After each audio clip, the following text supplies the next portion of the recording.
Next on Relevant Radio, your favorite weekly appointment. It's time for the Nazareth Project. Faith, marriage, and family talk for the everyday Catholic. With your host, Lydia Lococo. Good morning, Milwaukee. Welcome to the Nazareth Project, Faith, Marriage, and Family Talk for the everyday Catholic. I am your host, Lydia Lococo. I am gearing up for Thanksgiving next week, but at the same time, I am slowly descending into the reality of fall. When I think of fall, I like to think of the colors and the bent rays of sunshine and the leaves. But the heart of fall really does bring with it, let's be honest, a bit more darkness, especially after this time change we've had. For people that walk outside or run, who are those people? But I do know a few of you. You scare me. I don't understand you. For those people, and I suppose for all of us, the darkness so early in the evening can either be cozy, bring with it a feeling of security, warmth, the hearth, or it can be a bit isolating. If you've never felt this isolation or loneliness, there isn't much I can say to you. But if you have experienced the feeling of isolation and loneliness, or the feeling that you're simply invisible, then I don't really need to say any more. I was thinking about the experience of being invisible.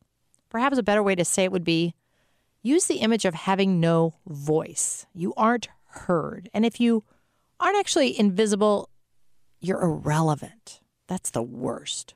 I think many stay-at-home mothers have probably felt this feeling. Maybe you felt this way at work. Maybe you are in an extended family situation and there's actually a kind of power struggle going on and you kind of don't have a voice in your own family. That sounds funny describing it in a family, but I've seen it happen. St. John Paul II often spoke of the importance of people and their right to gather. He spoke about unions if need be. He saw it firsthand in Poland and oppressed people. And he was always defending the right of people to be heard, to have a voice. And he talked about what it meant for them to have no rights and no voice. The poor come to mind when I say the word invisible and I start really thinking about it because we hear the debate on radio or TV. But frankly, I know that what I think is I don't see it in my own reality. When we hear about, the poor, the downtrodden, what are we really talking about? And I was thinking about myself. I was examining my own conscience, and I think I'm kind of like the rich man in the Bible who walked right by Lazarus. He probably tithed, that rich guy, right? He probably gave money. He was registered at the parish and he had envelopes, and he probably thought, what are they talking about? I don't see any poor. And there all the time had been the beggar Lazarus sitting at his door, invisible. I don't want to be invisible myself. And I've had times in my life when I felt that I did not have a voice. But I'm so stubborn and strong-willed that I really think I use these times to make myself work harder and to find alternate routes on my life's journey to find ways that would give me access and allow me to be heard and to have a voice. And I guess I see the irony here that I'm behind a microphone, but we'll talk with my therapist about that at a different time. Just follow along with the metaphor. Many of you know that I have a new position at St. Anthony's, and it's a great parish and school. It's on the south side. It's the largest K-12 school in the country with over 2,000 students. And yet, working there about 2 or 3 months, I have the perception sometimes that we are literally invisible. It's an odd feeling because now I am one of them, right? Over 2,000 students, and many times I have people say to me that they've never even heard of us. Did I mention that St. Anthony's is almost 100% Hispanic? And 99% of the students qualify for a government breakfast or lunch. Or we like to say that we serve some of Milwaukee's most underserved populations. Or we can simply tell the truth and say the children are very poor. When I tell these kids, these people that I work with, that even though there are thousands of them on the South Side thriving and growing and laughing and playing jump rope and families and baptisms and weddings. When I tell them that they're pretty invisible to a lot of Milwaukee, they laugh at me because in fairness, my neighborhood's probably invisible to them. Sometimes I wonder if we're all invisible to each other and just very, very busy and very, very lonely, but unseen, hidden in this darkness, invisible to others. Along these lines, I have on my show today a great priest that has probably been pretty under the radar for you, Father Hugo Londono, with me, and he's going to be in the studio. We're going to have a chat. He's a priest of the Archdiocese of Milwaukee. He's a pastor at 3 parishes, St. Hyacinth, St. Vincent de Paul, and Prince of Peace. Come back and listen after our break. You're going to want to meet this priest. You're listening to the Nazareth Project on Relevant Radio. We'll be right back.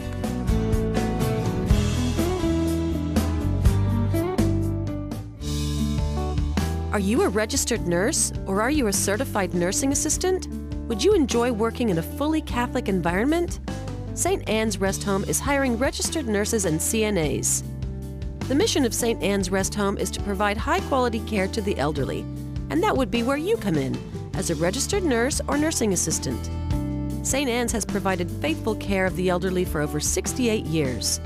Located on the near south side of Milwaukee, close to the expressway and surrounded by beautiful county parks, St. Anne's offers a loving atmosphere for residents and employees alike. If you're a registered nurse or certified nursing assistant, why not consider working in a Catholic atmosphere? Learn more by calling 414-383-2630. That's 414-383-2630. Or go to relevantradio.com and enter the keyword nursing. relevantradio.com, keyword nursing. We're back with the Nazareth Project on Relevant Radio. Here's your host, Lydia Lococo. Welcome back to the Nazareth Project, Faith, Marriage, and Family Talk for the Everyday Catholic. I am Lydia Lococo. I am in the studio with one of my colleagues now that I am in a new position. Or as I told the Archbishop when I told him I was leaving the Cousin Center, I said, I'm going to serve you, Archbishop Listecki, in a new capacity. And I don't think he knew where I was going, but I went to one of the most exciting places in the whole 10 counties, and that is the south side of Milwaukee, that is teeming with life, full of energy, babies everywhere, couples everywhere. I mean, I get so energized just listening to the school children play outside my window. I'm at St. Anthony's, but right down the street from me is a great parish. And there is a great priest there that doesn't post himself on Facebook, doesn't have how many likes he gets on YouTube, isn't self-promoting. He's too busy, I think, ministering to his flock. So I'm going to promote him because he's too humble to promote himself. Father Hugo Londono, is that close? Say it for me. Say it for me. Say it for me. Hugo Londono. Don't lie to me. Father Hugo was ordained a priest for the Archdiocese of Milwaukee in 2011, and he's the pastor, not the associate pastor. He's the pastor of St. Hyacinth, St. Vincent de Paul, and Prince of Peace parishes. And in case he has 10 minutes to spare, Prince of Peace has a school that supports those 3 parishes. Is that correct, Father? Is that correct? Yes. Now, Father, we have a theme on this show that I open the show with, and it's about what it means to be invisible. Because I started working, I live on the far west side, and I started working at St. Anthony's. All these great people. And after a while, they would say, well, how do they not know this? Or how do they? And I said, you are invisible to people. It's not that they don't love you or that they're mean people. They don't know you're here. And they go, how can you say that when there's thousands of us? Do you see that? I do, Lydia. This invisibility, if that's correct pronunciation in English. Yes, it's probably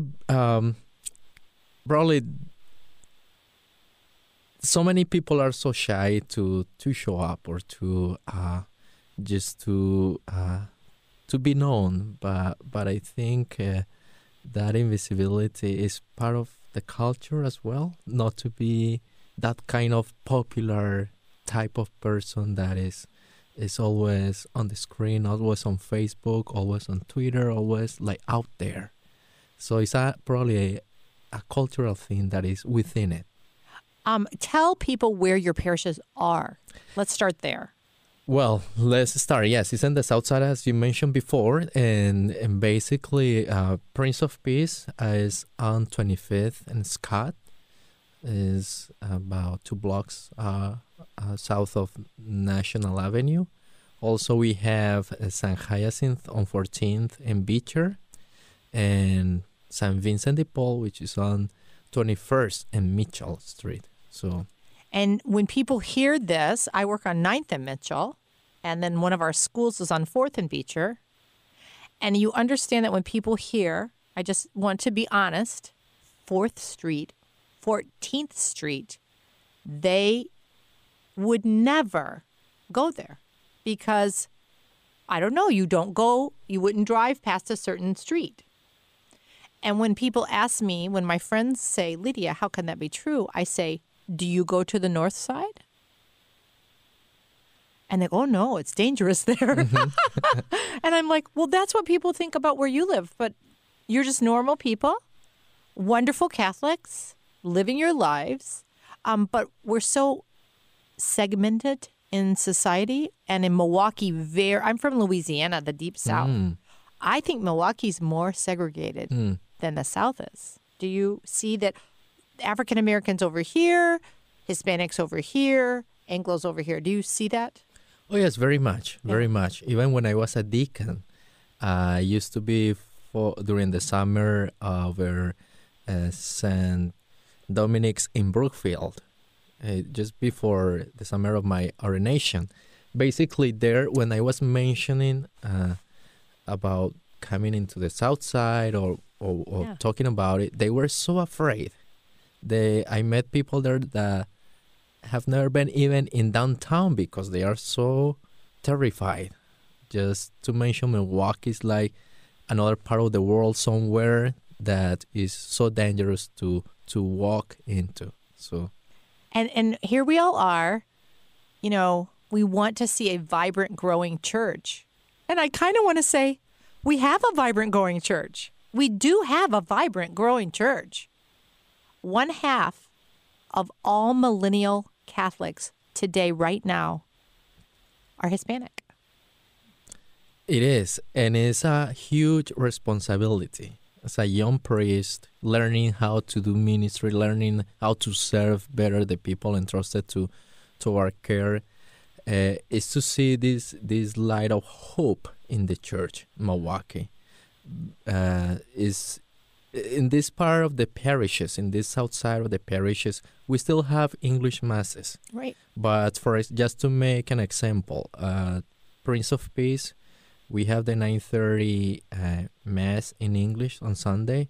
There is about 40 people, 50 maximum. But if you stay for the 11:30 mass in Spanish, it's gonna be 500, 600, and of course, when the Guadalupe celebrations comes on December 12th, it will be over 1,000 people.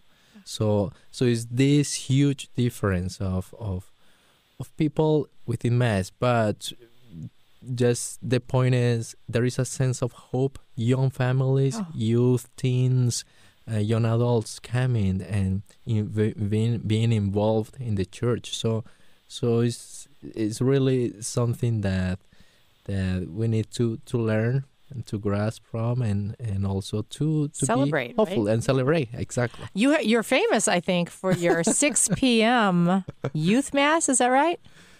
Well, you yeah, have a pretty lively. Is that the word? Yeah, I don't know how famous it is. But it's basically looking into these youth communities that we have, these young, vibrant young people that we have in the parish. So I decided, I made the decision we still have the 6 p.m. regular mass on Sundays, but decided to put it like a youth mass, some emphasis on this. Did it work?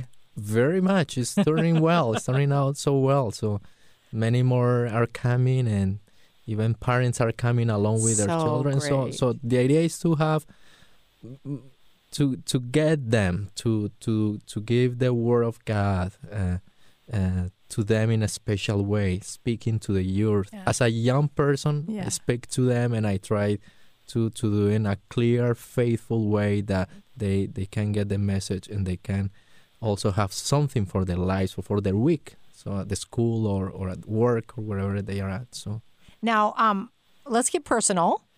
You are from Colombia. yes, I look like from China, but I'm Colombia. You know what? I heard you give. he was joking with the kids at St. Anthony's, and he was hilarious. Could do stand up. You're from Colombia. You went to when did you come to this country? Well, I came here back in the summer of 2004. Okay. So about 10 years ago. And did you go undergraduate to Catholic U, or how did you end up at Catholic U? Oh, well, basically, to make the story short, I came to Milwaukee, and I started a year of English, Okay. Sacred Heart School of Theology, and then by decision of now Cardinal Dolan, he sent me to study theology at Catholic University in Washington, D.C. So how long were you there? I was there for 5 years. Wow. So 5 years of studies. And what was yours? What area of theology is your favorite? Mine is biblical theology. So are you good at languages? they say that I am, but no, since I was a little kid, I always was curious about learning languages, and growing up, middle school, And high aren't you school. studying some unusual? Come on, share with us now. But you're on radio. Let's. I pop don't it like up. to talk Pop it about up. me, but No. I know. That's why I had to drag you in here. Tell me about your languages, your background in languages. well, I supposedly speak English, Italian, French, Portuguese. That's the modern ones. And now I'm in my way to learn Arabic. Right. So I have to keep my brain occupied. Fresh and going, Yeah, right? So It's fascinating. It's just I tell people that when I'm over on the South Side, to me, it's like being in 1967, and they go, "What do you mean?" And I'm like, "Well, take my school on the west side of Milwaukee. We have about 350 children, but at one time in that building, there were like 1,300 children. There were kids packed in everywhere. It was the 60s, and there were many families and lots of children." When you go to the South Side, literally lines and lines and rows of darling little children in their little uniforms, and they just keep coming. I mean, they line up for our school masses and weddings and baptisms and quinceañeras and, like you said, Our Lady Guadalupe, and it's all centered around the parish. They're very devotional. A friend of mine said Hispanics are very spiritually sensitive. And I think that is true. They have a special devotional depth that I think we've lost. The Anglo community, maybe we used to have, some of us who are old enough, remember us having, and I don't know how we lost it, but we lost it. We're flat in a way. And I just have to say it is really gives you hope for the church. I want to refer, you might not have even heard this speech. Archbishop Chaput gave a talk in Houston, I think at the Call conference. Demography is destiny. And he said, this is the Latino moment in our church's history in America. So I want to be part of it. I don't want to be left behind, right? So I want to embrace, we embrace, the South Side of Milwaukee has embraced every wave of immigrant. The Irish, St. Patrick's. The Polish, St. Stanislaus, the German, St. Anthony's. They come, right? They don't speak the language. They have all their little children. They just want to center around the parish. And now we have this new wave. And I think it's just so exciting to be part of this time in history. I think it's great. And I was at a mass. I don't know Father Hugo. He got up. It was apparent he was very intelligent, very on fire. And boy, he didn't let those kids get away with anything. And I thought, he's speaking a language that's not a language. He's speaking something they get. So I begged him to come, and I wanted to introduce him to lots of listeners. Father, you have about a minute and a half. What if I'm listening to this radio program and I want to help Prince of Peace and St. Hyacinths, and I want to help St. Vincent de Paul? How do I help? How do I help you? Well, first of all, I think prayers are very much appreciated. I think our Catholic faith calls us to be in touch with one another, praying for one another, and in so many ways, I think best way always faith without works is empty, and I think if someone there getting to know what it is, what it looks like, what are the projects that are being held at these parishes, more than welcome to contact me. Prince of Peace Parish of St. Hyacinth, I will tell you the many good, beautiful projects that we have been handling right now. So. That is great. And we're going to put your contact information on our website. And I think maybe even if it's around Lent, and Lent rolls around and you think, I need to do a corporal work of mercy, but I look around and I don't see anybody that needs anything. Well, I know somebody who does, right? So you can consider him a friend now. And if you forget his name or the contact information, you can always contact me. And you all know Lydia Lococo, and I will be happy to reintroduce you to Father Hugo at Prince of Peace. Father, thank you so much for coming. Thank you, Lydia. I'm still shaking because I am always away from publicity but anything, to be instruments of bringing the Lord into the lives, into the hearts of people. I'm very open to do so. Well, it's not about myself, but you're about a the good church. shepherd. Thank you. Thank you for being here, and we're going to take a quick break now. And when we come back, we're going to dig into our mailbag, check our community bulletin board, and bring you up to date on what's going on in Milwaukee. You're listening to the Nazareth Project on Relevant Radio. We'll be right back. Are you a registered nurse, or are you a certified nursing assistant? Would you enjoy working in a fully Catholic environment? St. Anne's Rest Home is hiring registered nurses and CNAs. The mission of St. Anne's Rest Home is to provide high-quality care to the elderly, and that would be where you come in, as a registered nurse or nursing assistant. St. Anne's has provided faithful care of the elderly for over 68 years. Located on the near south side of Milwaukee, close to the expressway and surrounded by beautiful county parks, St. Anne's offers a loving atmosphere for residents and employees alike. If you're a registered nurse or certified nursing assistant, why not consider working in a Catholic atmosphere? Learn more by calling 414-383-2630. That's 414-383-2630. Or go to relevantradio.com and enter the keyword nursing. relevantradio.com, keyword nursing. We are back with the Nazareth Project on Relevant Radio and your host, Lydia Lococo. Welcome back to the Nazareth Project, Faith, Marriage, and Family Talk for the Everyday Catholic. I have some events on our community bulletin board and just some unusual things to offer you, things you might not know. Just remember you can call 414-758-2241 and bring me in on anything that's happening in your parish or any questions you might have. It's a dedicated voicemail. It's for this show. Just leave me your first name and parish along with your question or information, and we'll post it for you. You can also email me at nazarethproject@archmill.org. Since we're talking about Hispanic ministry today, I want to invite you all to a special bilingual Mass with Archbishop Listecki. It's on Sunday, November 30th, 11 a.m. at St. Patrick Parish in Racine. Archbishop Listecki is going to be celebrating a bilingual Mass for the Cristo Rey and St. Patrick Parish communities. Everybody is welcome to join. I didn't know Archbishop Listecki was bilingual. I'm going to go, and I want to hear his accent because I know I'm learning one Spanish word a day, and it's not as easy as it sounds, folks.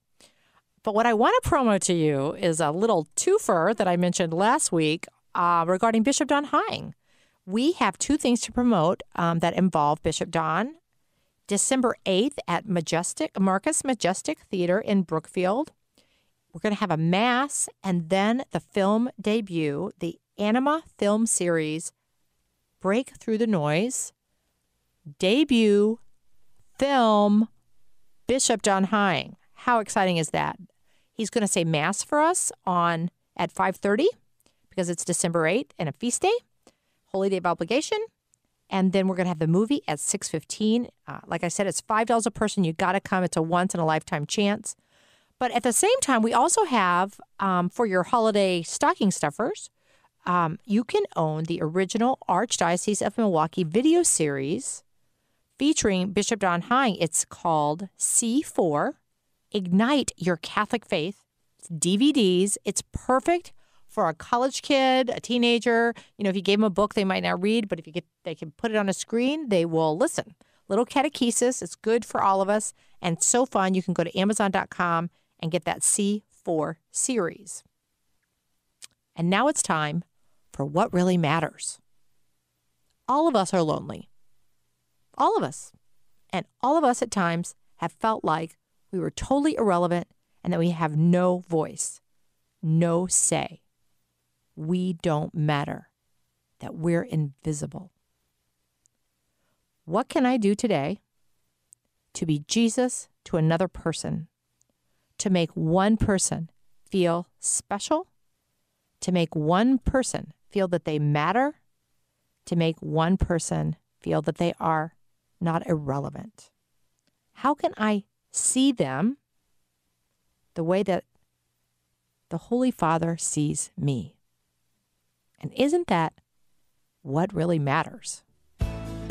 Thank you for joining us today on the Nazareth Project, Faith, Marriage, and Family Talk for the Everyday Catholic. Tune in next week, and as always, you can check out our past shows like this one at thenazarethproject.com. Thanks for chatting this morning. I look so forward to this time. I'm Lydia Lococo. We'll talk to you next Friday. God bless your day.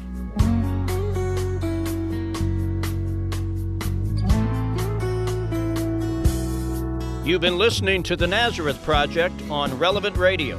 Tune in next Friday morning at 9 for more faith, marriage, and family talk with Lydia. And for more information about today's guests and topics, visit thenazarethproject.com.